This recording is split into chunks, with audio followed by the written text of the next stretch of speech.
This is the story of a people who never gave up. Not before the Mongols, not before Napoleon, not before Hitler, not before anything. Every time the world thought they were finished, they rose again from the ashes. Not by miracle, but by something that runs deep in their blood. A patience that makes you tremble. A resilience that even their enemies couldn't help but respect. There were days when Russia didn't even exist as a name, when no one could have imagined that this land would one day shake the entire world. Over 1,000 years ago, across the vast territories between the great rivers, the Dnieper, the Volga, the Don, lived people who had no idea they would one day build the largest empire in history. They were the Eastern Slavs, simple tribes who built their homes by the riverbanks, tilled the soil, and gathered around fires at night. But the problem was simple and devastating. Every tribe lived for itself alone. When the northern Vikings came, there was no one to unite them. When the nomads of the south attacked, each tribe fought alone and fell alone. This fragmentation was a deep wound, the pain of people who know they are isolated and see no way out. Then in the 9th century, something happened that changed history forever, and many were stunned by it. The story goes that the Slavs themselves went to a Viking leader named Rurik and said, "Come and rule us. We have torn each other apart. We need someone to be our roof." Rurik came, and something began that never stopped. His successors moved the capital south to a city on the Dnieper River, Kiev, a city that seemed built for greatness, beautiful beyond words. Merchants came from every corner of the world. Gold and silk changed hands, and slowly Kievan Rus was born. The first Russian state, imperfect, unstable, but alive and great. But the greatest moment was still ahead. In the year 988, Vladimir the Great, ruler of Kiev, made a single decision that changed history forever. People were astonished. He accepted Orthodox Christianity. He baptized all the people of Kiev in the waters of the Dnieper River. On one day, everyone entered the cold river together. This was not simply a change of religion. This was a rebirth. An alphabet arrived. Architecture arrived. Art arrived. Books arrived. The golden churches of Kiev gleamed above the plains. For the first time, all these scattered people felt they had something in common, a shared soul, a shared identity. That identity, even when everything burned, never died. The catastrophe came in the 13th century, not from an ordinary enemy, but from beyond the horizon, from the heart of the Asian steppes. The Mongols. Batu Khan, grandson of Genghis, advanced with an army that made the earth itself tremble. City after city fell, tribe after tribe. People ran, but there was nowhere to run. These were extraordinarily brutal times. In 1240, Kiev, that golden city that once shone, fell. It was so completely destroyed that European diplomats wrote years later, "When we passed through, we saw only bones. Bones in the streets, bones in the courtyards, 2.5 centuries. That is how long Russia lived under the Mongol yoke. 2.5 centuries of paying tribute, bowing their heads and burning in silence. But in the north, hidden among dense forests, something remained alive. A small city, a city that still breathed. Moscow. In those days, Moscow was nothing. A small town, a large village. But its princes possessed something more valuable than any sword: patience. They cooperated with the Mongols, paid their taxes, showed respect, and quietly behind the curtain grew stronger.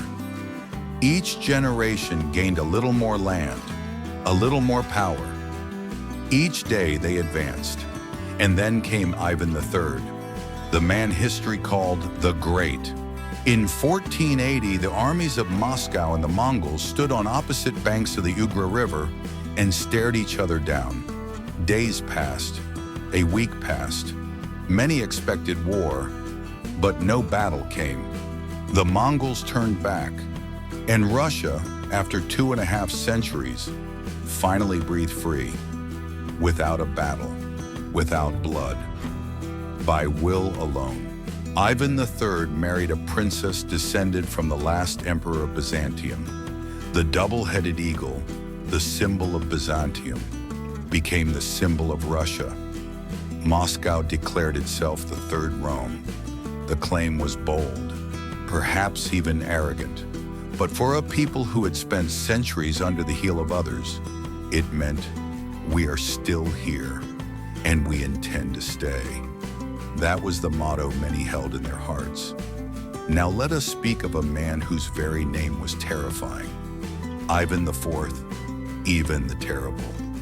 He lost his father in childhood and grew up in a court full of conspiracy and betrayal. The noblemen who were his guardians used him as a tool, played with him, and before his very eyes destroyed everyone he ever loved.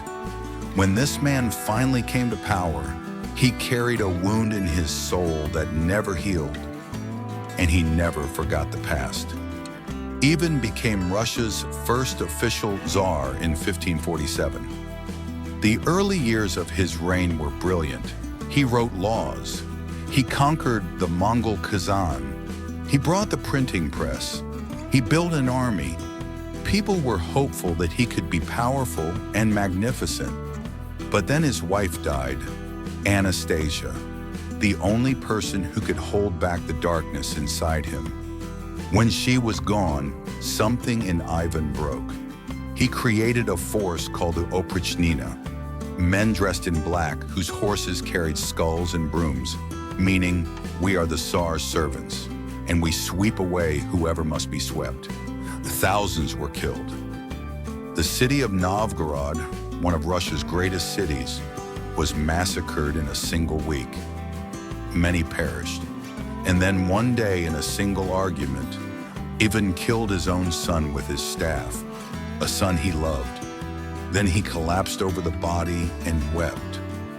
A man who could have been the greatest Tsar in history destroyed, with his own hands, the only person he ever truly loved.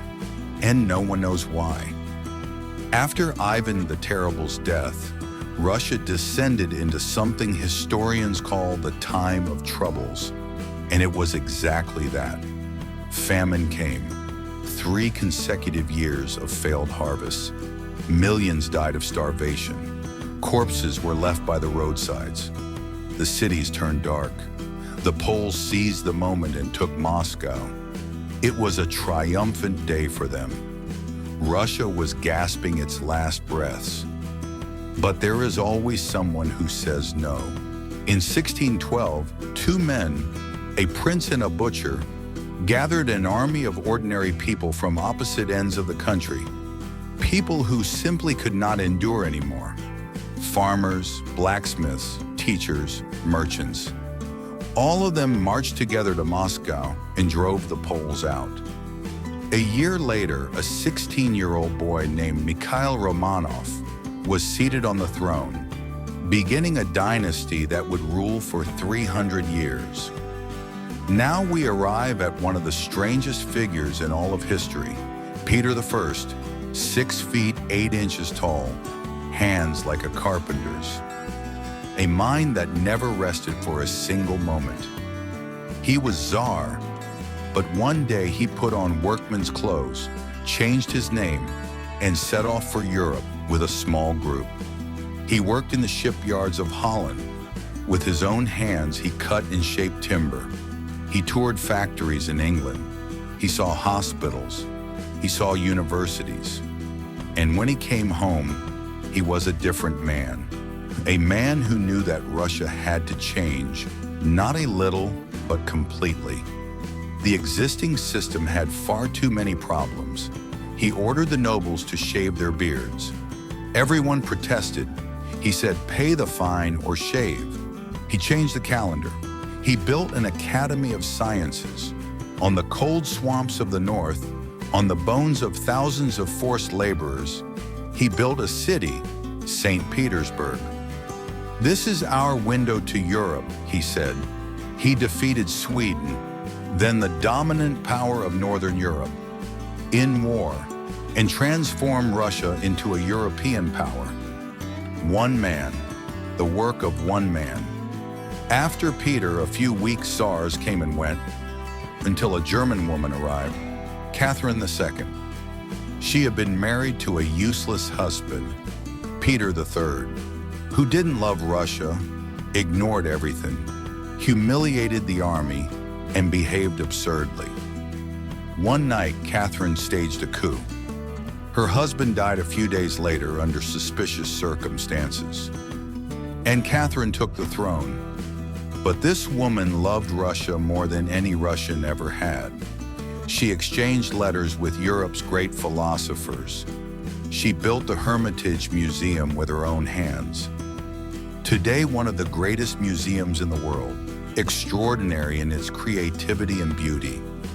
She seized Crimea. She expanded the empire. When a peasant leader named Pugachev raised a rebellion and brought millions behind him, Catherine crushed him with merciless efficiency. This woman was at once a lover, an intellect, and a force of nature. Perhaps that combination was exactly what Russia needed. Perhaps that is what power truly looks like.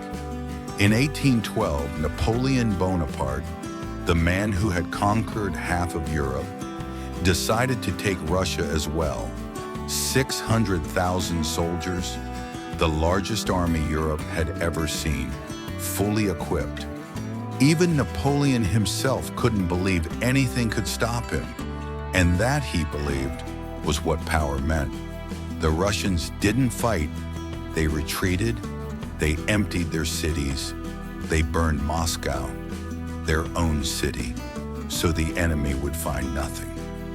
Napoleon rode into a burning, smoldering city. He waited for someone to come and surrender. No one came. There was only fire and silence. Summer ended. Napoleon was still waiting. Autumn arrived. And then, the Russian winter, a cold that even the old men of Siberia feared, a deadly cold. French, Polish, and German soldiers who had marched in summer uniforms were now stranded in the snow. Of 600,000 men, fewer than 100,000 returned. Many couldn't endure it and died. Napoleon fled Russia in a single carriage, and that was the beginning of his end. Russia defeated the greatest conqueror of the age, not with swords, but with patience and cold.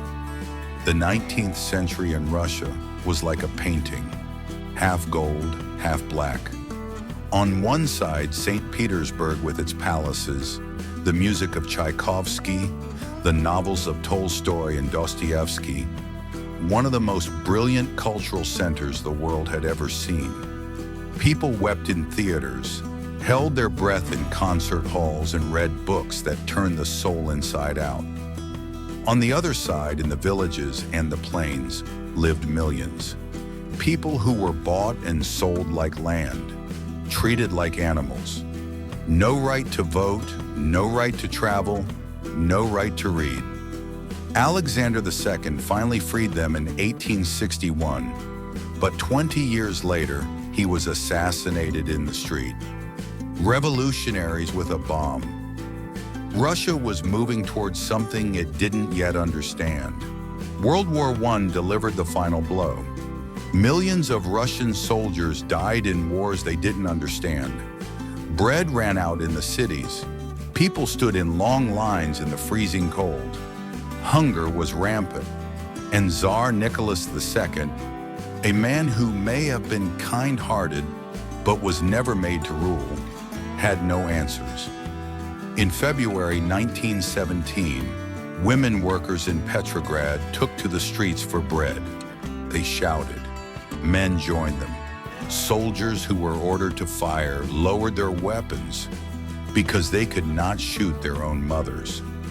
Within days, 300 years of Romanov rule was over. The Tsar abdicated.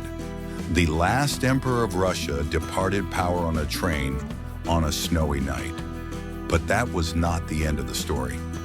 In October of the same year, Lenin and his Bolsheviks seized power overnight, and the world split in two for the next 70 years.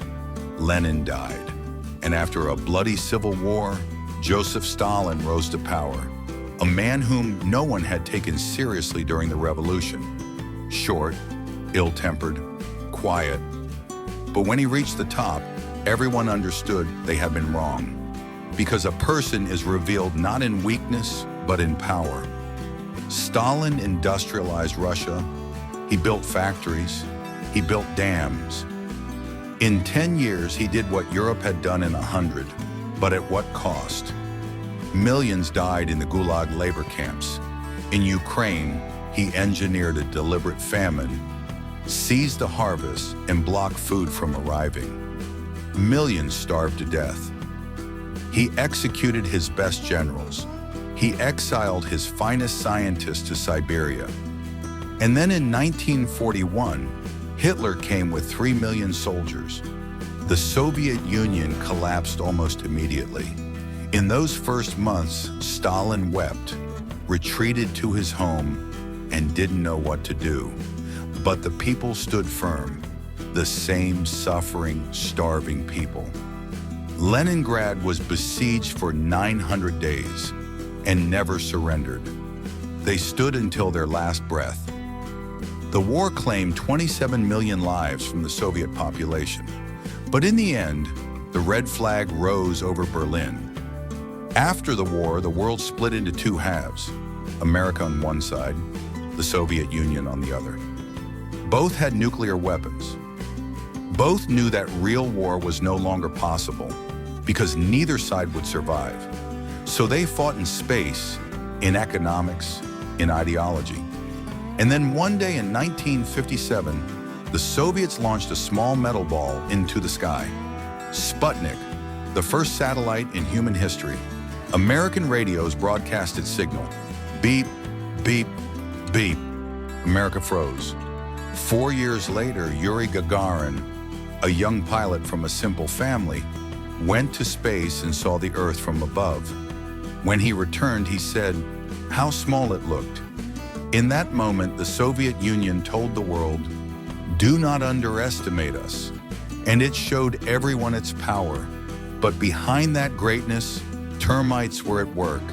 The Soviet economy was crumbling. People stood in lines for basic goods. The bureaucracy was heavier than stone. And when Gorbachev came and said, "Let the people speak," when he opened the doors, he discovered how much anger had been stored up. He heard everyone's voice. The countries of Eastern Europe broke away one by one. The Berlin Wall fell in a single night, and people brought it down with hammers and wept. The Soviet republics declared independence. And on Christmas Day, 1991, Gorbachev sat before a camera and resigned. The red flag was lowered from the Kremlin. The night went silent. 70 years ended. In an instant, with shock. The 90s were pain. The economy collapsed. Savings evaporated. The nation's wealth gathered in the hands of a few. Yeltsin, who often appeared drunk and exhausted, was the symbol of a country that had lost its balance. Then Putin came, a quiet, cold, calculating man. With the promise of restoring Russia's pride, the economy grew. People felt their country was standing on its feet again. But the conflict with Ukraine, the annexation of Crimea, and then the war, placed Russia in confrontation with the West once more. Sanctions came, isolation came. Russia today is the same Russia it has always been. Vast, proud, scarred by suffering, and still searching for its place in the world. For 1,000 years, this country has struggled between East and West, between freedom and authority, between past and future. And as always, it has faced its problems and stood back on its own feet. Perhaps it is this very tension that keeps it alive, because Russia does not die. Every time the world thinks it's over, it rises from the ashes again. This is not a miracle. This is the nature of a people who carry cold and suffering and history in their blood, and who never retreated. People who learned to stay warm in winters of 60 degrees below zero. People who, in the midst of the worst tyrannies, read poetry at night and played music. People who knew how to wait, not from weakness, but from a kind of strength that others find almost impossible to understand.